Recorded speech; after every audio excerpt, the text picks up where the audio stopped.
हमने अपने previous lecture में स्टडी किया था कि रिफ्रैक्टिव इंडेक्स क्या होता है। रिफ्रैक्टिव इंडेक्स को हमने रिप्रेजेंट किया था म्यू से, और यहाँ पे जो ये म्यू फॉर्मूला है म्यू, इसको हम क्या पढ़ेंगे म्यू। इसको हम रिफ्रैक्टिव इंडेक्स को कई बार स्मॉल एन से भी रिप्रेजेंट कर सकते हैं। ये जस्ट एक सैम्पल है। रिफ्रैक्टिव इंडेक्स को एन से भी रिप्रेजेंट कर सकते हैं और म्यू से भी रिप्रेजेंट कर सकते हैं। ठीक है, जो रिफ्रैक्टिव इंडेक्स का फॉर्मूला होगा वो क्या होगा, सी बाय वी होगा। अब हमने पढ़ा था कि जब भी रिफ्रैक्शन होता है, जब भी क्या होगा, रिफ्रैक्शन होगा, तो हमने कल एक कॉन्सेप्ट पढ़ा था कि उसकी जो फ्रीक्वेंसी है वो सेम रहेगी, फ्रीक्वेंसी सेम रहेगी और वेवलेंथ चेंज हो जाएगी।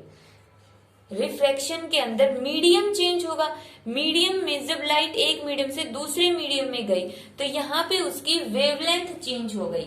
अब वेवलेंथ चेंज हुई तो कितनी चेंज होगी, उसकी वेवलेंथ के ऊपर क्या इफेक्ट पड़ेगा, ये हमें कैलकुलेट करना है। मींस रिफ्रैक्टिव इंडेक्स और वेवलेंथ में क्या रिलेशन होगा, तो इसके लिए हम कंसीडर करते हैं। तो इसको समझने के लिए हमने रिफ्रैक्टिव इंडेक्स का कॉन्सेप्ट उठाया।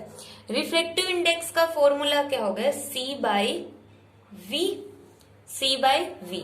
अब हमें फ्रीक्वेंसी का फॉर्मूला पता है। फ्रीक्वेंसी किसके इक्वल होती है, सी बाय लैम्डा। ये हम +1 क्लास में पढ़ चुके। फ्रीक्वेंसी किसके इक्वल होगी, सी बाय लैम्डा। और ये कहां से आया है, देखो हमें डिस्टेंस का फॉर्मूला पता है। डिस्टेंस किसके इक्वल होती है, स्पीड मल्टीप्लाई बाय टाइम। तो यहां से हम स्पीड का फॉर्मूला अगर निकाल ले तो कितना आ गया, स्पीड डिस्टेंस और टाइम को इस साइड ले आओ, टाइम हो गया। अब डिस्टेंस को उस साइड ले जाओ, ये हो गई डिस्टेंस। इस फॉर्मूले को हमने इस फॉर्म में लिख लिया। ठीक है, सिर्फ हमने टाइम को लेफ्ट साइड में लेकर आए और डिस्टेंस को राइट साइड में लेकर चले गए। स्पीड को हम अगर लाइट की बात कर रहे तो स्पीड तो कितनी होगी, सी। अब डिस्टेंस क्या है, वेवलेंथ, क्योंकि वेवलेंथ का मतलब होता है एक वेव की कंप्लीट लेंथ। या तो हम उसको इस तरह से कंसीडर कर सकते हैं कि दो क्रस्ट के बीच की डिस्टेंस क्या होती है, वेवलेंथ, या दो ट्रफ्स के बीच की डिस्टेंस क्या होगी, वेवलेंथ। या फिर हम सिंपल बोल दे कि ये अगर एक वेव है तो ये उसकी क्या हो गई, wave length. Wave plus length मतलब वेव की लेंथ, तो वो भी क्या होती है, डिस्टेंस। तो हमने लैम्डा पुट कर दिया और ये क्या आ गया, 1 टाइम टी। अब 1/t किसके इक्वल होता है, फ्रीक्वेंसी के इक्वल। फ्रीक्वेंसी होती है 1 टाइम, तो फ्रीक्वेंसी का फॉर्मूला क्या आ गया, सी बाय लैम्डा। अब यहां से हम बोल सकते हैं कि जो स्पीड का फॉर्मूला है, सी क्या है, स्पीड, तो उसका फॉर्मूला क्या आ गया, फ्रीक्वेंसी मल्टीप्लाई बाय वेवलेंथ।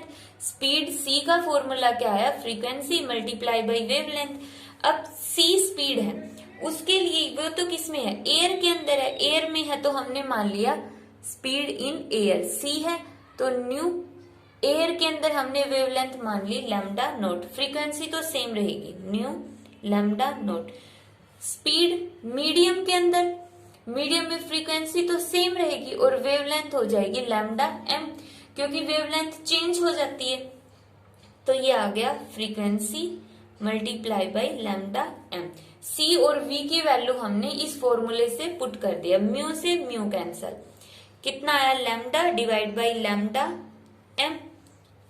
अब हमें निकालनी थी लैम्डा एम।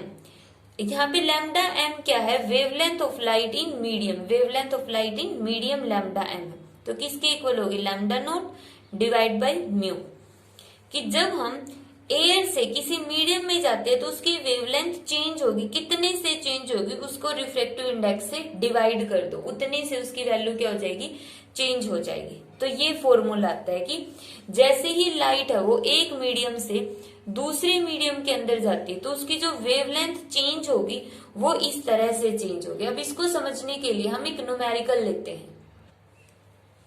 न्यूमेरिकल ये दिया हुआ है कि एक मोनोक्रोमेटिक लाइट है। मोनोक्रोमेटिक, मोनो का मतलब सिंगल, क्रोमेटिक का मतलब फ्रीक्वेंसी। जो एक पर्टिकुलर फ्रीक्वेंसी की लाइट है और उसकी वेवलेंथ है इतनी 589 nanometre, is incident from air. यहाँ पे एक सरफेस हमने लिया है जिसके ऊपर एयर है और नीचे क्या है, वाटर। यहां से एक लाइट फॉल होती है जिसकी वेवलेंथ, एयर के अंदर वेवलेंथ को हमने माना है लैम्डा नॉट, जिसकी वैल्यू इन्होंने कितनी दे दी 589 नैनोमीटर।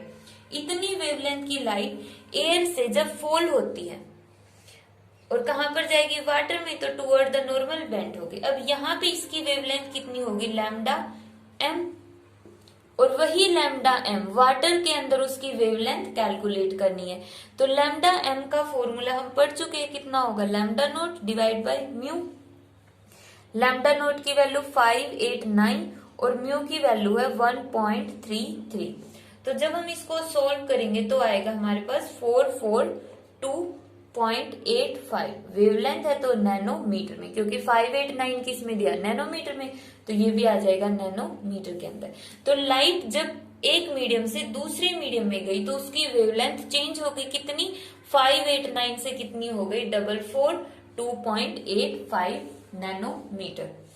तो इस तरह से जब मीडियम चेंज होता है तो उसकी वेवलेंथ भी चेंज हो जाती है।